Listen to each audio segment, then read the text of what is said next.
Hello, Chelsea. Hi, How do you feel today? Okay naman ako ngayon, masaya at excited.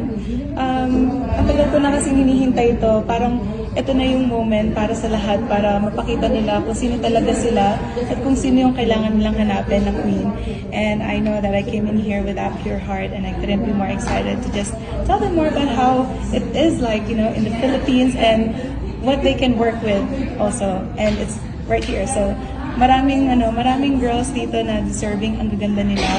I think everyone is so beautiful. Everybody will shine. But ngayon kasi there's nothing else I can see.